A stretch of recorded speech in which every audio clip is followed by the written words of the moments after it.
ఇటీవల వార్తల్లో ఉన్నటువంటి మరి ఒక అంశం స్వచ్ఛ వాయు సర్వేక్షణ.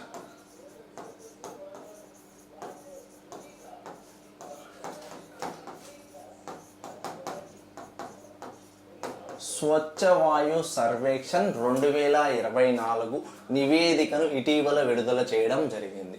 మరి స్వచ్ఛ వాయు సర్వేక్షణ్ 2024 నివేదికను మరి ఎవరు విడుదల చేస్తారు అంటే కేంద్ర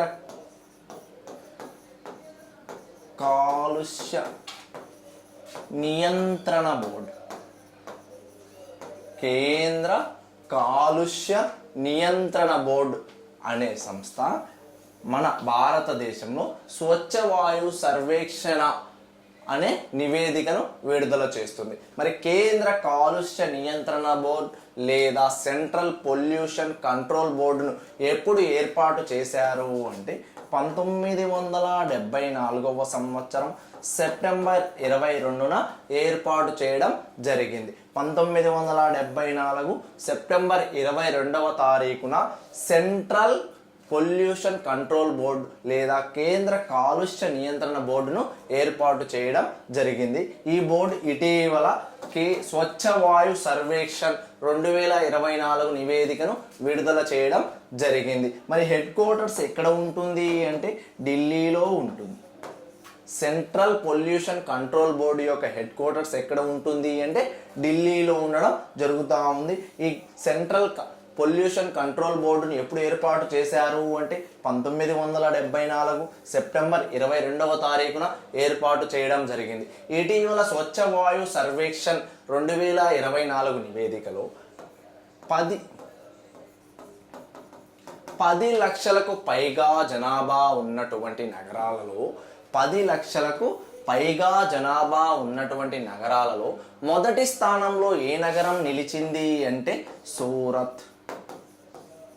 10 లక్షలకు పైగా జనాభా ఉన్నటువంటి నగరాలలో మొదటి స్థానంలో ఏ ప్రాంతం నిలిచింది లేదా ఏ నగరం నిలిచింది అంటే సూరత్ నిలవడం జరిగింది. మరి రెండవ స్థానంలో ఏ నగరం నిలిచింది అంటే ఫిరోజాబాద్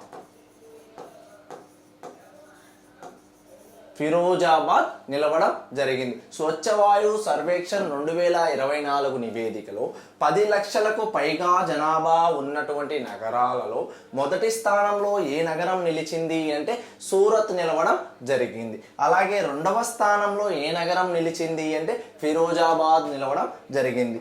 మరి మూడవ స్థానంలో అంటే అమరావతి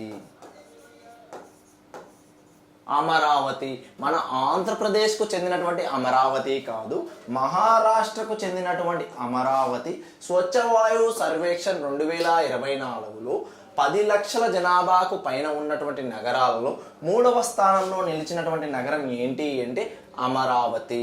మరి 25వ స్థానంలో మన తెలంగాణ రాజధాని అయినటువంటి హైదరాబాద్ నిలవడం జరిగింది.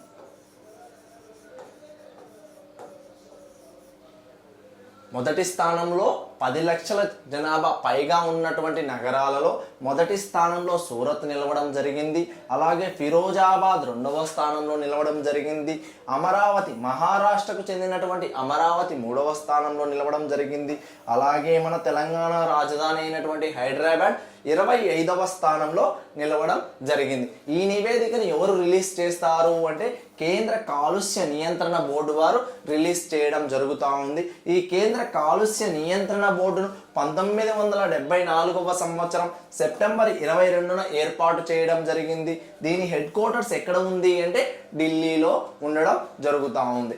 అలాగే 3 లక్షల లోపు 3 లక్షల లోపు జనాభా ఉన్నటువంటి నగరాలలో మొదటి స్థానంలో ఏ ప్రాంతం నిలిచింది అంటే రాయబరేలీ. 3 లక్షల లోపు జనాభా ఉన్నటువంటి ప్రాంతాలలో లేదా నగరాలలో స్వచ్ఛ వాయు సర్వేక్షణ్ 2024లో మొదటి స్థానంలో నిలిచినటువంటి నగరం ఏంటి అంటే రాయబరేలీ. మరి రెండవ స్థానంలో ఏంటి అంటే నల్గొండ. మన తెలంగాణ రాష్ట్రంలోని నల్గొండ ప్రాంతం స్వచ్ఛ వాయు సర్వేక్షణ్ నివేదికలో 3 లక్షల లోపు జనాభా ఉన్నటువంటి నగరాలలో 2వ స్థానంలో నిలవడం జరిగింది. మరి ఇదే తెలంగాణ ప్రాంతానికి చెందినటువంటి సంగారెడ్డి 8వ స్థానంలో నిలవడం జరిగింది. 8వ స్థానంలో నిలవడం జరిగింది. స్వచ్ఛ వాయు సర్వేక్షణ్ 2024 నివేదికలో 10 లక్షలలో పైగా జనాభా ఉన్నటువంటి నగరాలలో మొదటి స్థానంలో సూరత్, అలాగే 2వ స్థానంలో ఫిరోజాబాద్, 3వ స్థానంలో మహారాష్ట్రలోని అమరావతి నిలవడం జరిగింది. అలాగే 25వ స్థానంలో హైదరాబాద్ నిలవడం జరిగింది. అలాగే 3 లక్షల లోపు ఉన్నటువంటి జనాభా ఉన్నటువంటి నగరాలలో రాయబరేలి మొదటి స్థానంలో, నల్గొండ 2వ స్థానంలో, మరియు ఇదే తెలంగాణ రాష్ట్రానికి చెందినటువంటి సంగారెడ్డి 8వ స్థానంలో నిలవడం జరిగింది. సో సూరత్ అంటున్న 10 లక్షలకు పైగా జనాభా ఉన్నటువంటి నగరాలలో స్వచ్ఛ వాయు సర్వేక్షణ్ 2024 నివేదికలో మొదటి స్థానంలో ఉన్నటువంటి సూరత్ అంటున్నాం. మొదటి స్థానంలో నిలిచిన నగరం సూరత్. సూరత్ గురించి మళ్ళా ఇటీవల వార్తల్లో ఉన్నటువంటి మరి ఒక అంశం ఏంటి అంటే 2024 18వ లోక్సభ ఎన్నికలు జరిగాయి. 2024వ సంవత్సరంలో 18వ లోక్సభ ఎన్నికలు జరగడం జరిగింది. ఈ 18వ లోక్సభ ఎన్నికల్లో లోక్సభకు ఎంపీగా ఏకగ్రీవంగా ఎన్నికైనటువంటి ముఖేష్ దలాల్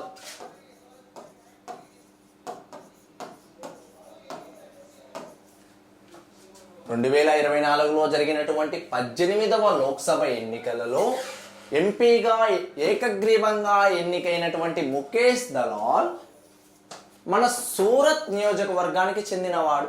2024 18వ లోక్సభ ఎన్నికల్లో ఎంపీగా ఏకగ్రీవంగా ఎన్నికైనటువంటి ముఖేష్ దలాల్ సూరత్ నియోజకవర్గానికి చెందినవాడు. అలాగే భారతదేశంలో ఇండియాలో ఇప్పటి వరకు ఏకగ్రీవంగా ఎన్నికైనటువంటి ఎంపీలు ఎందరూ అంటే 35 మంది. భారతదేశంలో ఇప్పటి వరకు ఏకగ్రీవంగా లోక్సభకు ఎన్నికైనటువంటి ఎంపీలు ఎందరూ అంటే 35 మంది. అందులో ఇటీవల 2024 18వ లోక్సభకు ఏకగ్రీవంగా ఎన్నికైనటువంటి ముఖేష్ దలాల్ గారు ఏ నియోజకవర్గానికి చెందినవారు అంటే సూరత్ నియోజకవర్గానికి చెందినవారు. అలాగే సూరత్ గురించి మరొక అంశం, మోడర్న్ హిస్టరీలో 1907వ సంవత్సరంలో సూరత్ చీలిక అన్నాం. 1907వ సంవత్సరంలో సూరత్ చీలిక అన్నాం. 1907వ సంవత్సరంలో ఐఎన్సి సమావేశం సూరత్లో జరిగింది. 1907వ సంవత్సరంలో ఐఎన్సి సమావేశం సూరత్లో నిర్వహించడం జరిగింది.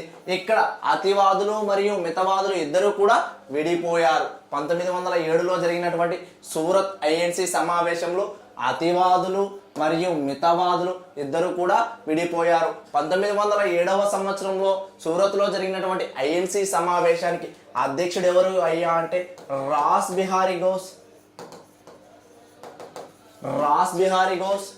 1907లో జరిగినటువంటి సూరత్ ఐఎన్సి అధ్యక్షుడు ఎవరు అంటే రాస్ బిహారీ ఘోష్.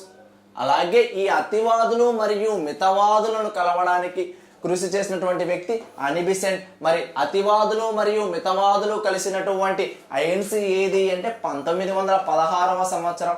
1916వ సంవత్సరంలో ఐఎన్సి ఎక్కడ జరిగింది?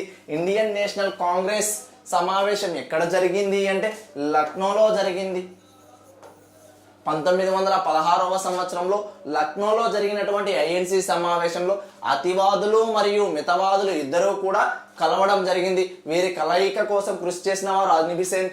ఈ ఐఎన్సి సమావేశం ఎక్కడ జరిగింది అంటే లక్నోలో జరిగింది. మరి 1916లో లక్నోలో జరిగినటువంటి ఐఎన్సి సమావేశానికి అధ్యక్షులుగా ఎవరు వ్యవహరించారు అంటే ఏసీ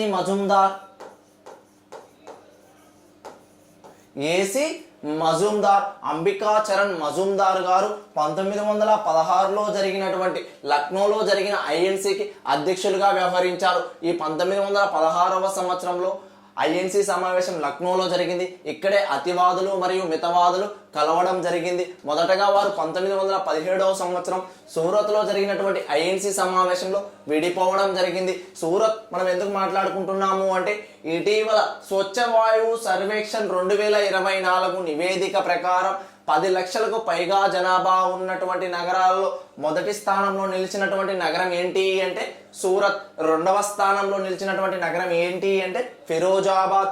3వ స్థానంలో నిలిచినటువంటి నగరం ఏంటి అంటే మహారాష్ట్రకు చెందినటువంటి అమరావతి.